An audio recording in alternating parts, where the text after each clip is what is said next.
And so the thing is to go back, and we're not going to go into it now because we're going to cover a lot other than the man that we went down to the Bahamas to get with his family. Yeah. Basil Miller. When I was watching the Pee Wee Kirkland stuff and the fact that the Financial Times covered him, and it made me think about when we came across that article that we got about former Secretary of State in the early 70s, Henry Kissinger, was involved in this whale situation down in the Bahamas, Basil Miller. So it basically was a kidnapping. It's what they did. That's and I had heard the legend through Pops, because of course my father and Basil would meet, which would lead to them working together. And, this was, of course, right at the time where I started working for Pops, which is the story that we're going to unpack in Motown Mafia Part 2, Motown Mafia Reloaded. But we came across an article describing how in 1974 Basil had been indicted and had fled. Okay. He moved himself and his family to Jamaica when his legal problems initially began. And he was such a whale. Again, the Secretary of State normally does not know what Negroes are doing in the game. Yeah. You got to get way up on the food chain for the Secretary of State of the United States to know your name. That's right.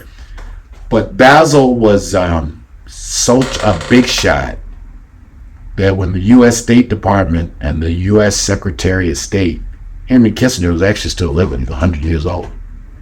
Henry Kissinger is still alive.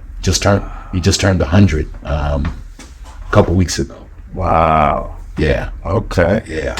Henry Kissinger sent the U.S. drug enforcement agencies down to Jamaica to get him back to the U.S. courts to stand charges. So when they get there, they basically try to arrest him. Mm-hmm. And again, some parts we're going to really save for the doc. But basically, they tried to arrest him. Believe it or not, the government officials lied to the Jamaican officials and to Basil, saying, we're really here representing the Bahamian government. We're not going to take you back to America. We need you to go back to the Bahamas. We're going to sort out our problems with you in the Bahamas. Right. Right?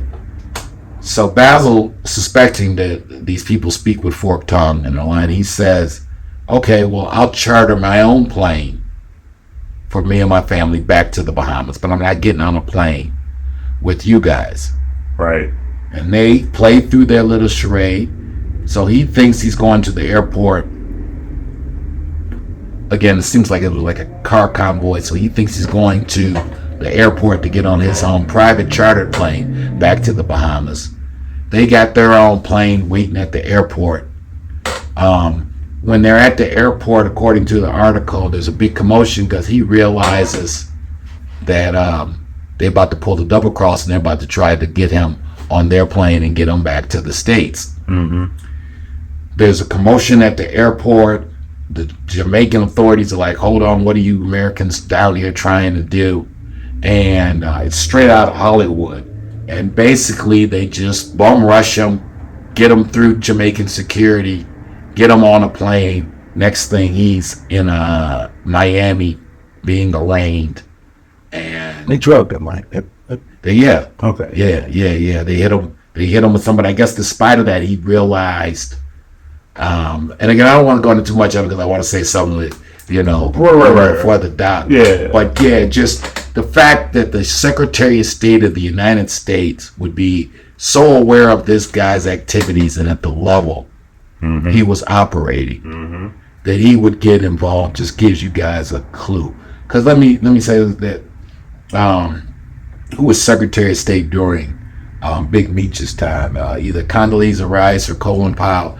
I assure you, Condoleezza Rice or Colin Powell did not know who Big Meech was. I would say your money's safe there. Okay, so that's telling you the kind of level. Kissinger was president when Eddie Jack was Secretary of State when Eddie Jackson was at his height. Yeah.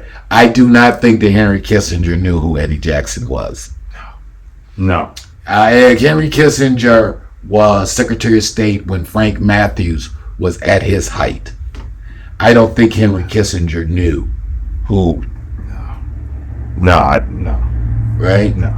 Because to give you an example of that, Jimmy Carter, which leads to Nicky Barnes' demise, Jimmy Carter and the Carter administration didn't know who Nicky Barnes was. Are we good on all the cameras? Let me check. Yeah. Until he does that infamous New Yorker magazine cover shot, and where the famed caption is "Mr. Untouchable." And unfortunately for Nicky, President Carter read the article and went then to the Justice Department and said, "You guys know who this Leroy Barnes is, that guy, heroin dealer in Harlem?" And of course the Justice Department knew who Nicky was, and who Frank Matthews was, and who Eddie Jackson, all those guys were.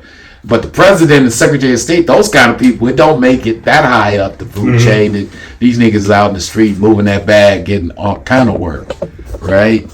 And it was when President Carter read that article about Nicky Barnes, Mr. Untouchable, that he then released the full power of the federal government and said, we can't have this. This guy's on the cover of the New Yorker magazine calling himself Mr. Untouchable. He's got to be put in jail. That's right. You guys need to build a case on him and put him in jail because he's making a mockery of you guys. And so Henry Kissinger didn't know who Eddie Jackson was. Henry Kissinger didn't know who Frank Matthews was. Henry Kissinger didn't know who Nicky Barnes was. But Henry Kissinger knew who Basil Miller was. Yeah, he had some serious international ties too. And yeah, man. Not to get too deep into it. But no, he was. He truly was a big fella. No question. And I guess it's best that I didn't know when I was down there meeting him that I knew. I mean, I knew he was that guy. Right. I mean, I just did. And I don't even know if Pops knew because, again, back in the joke was we were both locked up in Atlanta. The only black guys the Italians talked to basically were Basil and my pop. Right. And it was obviously this guy from the islands was that familiar with the Gambino crime family and that the upper echelons of American organized crime knew who this man was. But no, by the time 74 comes, and of course you guys are really gonna enjoy that in Motown Mafia Reloaded, because the parallel timelines that as the Eddie Jackson organization was beginning to ascend and dominate Detroit, there was another story going on down in the Bahamas with this guy Basil Miller that was doing some things in this game or the world or the underworld that were really next level. And then as the smallness of the world, that Bahamas situation and the Detroit situation get married in the mid 80s and late 80s when Pops gets out of jail and Basil gets out of jail after meeting up in Atlanta. And the smallness of the world, and of course it's when I have my problems with the DEA going to see Basil that I no longer can go to the islands, which leads Basil tells me to go to New York in the future because he's got some bankers in New York. If you guys go back in the archives, we got a lot of footage when we talking about the money laundering. It was because we were dealing with a guy at this level and we would have to get him his bread, but he was dealing with all kind of bankers and stockbrokers, just shit that we don't be doing back here at home on the block. And he took a liking to me and he said, I still want you to get me my money, but you can't come back to the Bahamas because you just got pulled off the plane by the DEA and you're compromised now. And then of course that's what led me going to New York, and that's how I ended up meeting Money Walt. And brother Jimmy at Columbia was there, and just life full circle, man. Life full circle. But yeah, that really blew my mind. We got a lot of tidbits of that we didn't know about. Ooh. that situation in the Bahamas. It's some stuff we really can't divulge right now. My head is still in my lap over that. Like you're just like, world small, but I'm teasing. Yeah, well, let's do it again one day. Yeah, yeah, buddy. Let's do it again one day.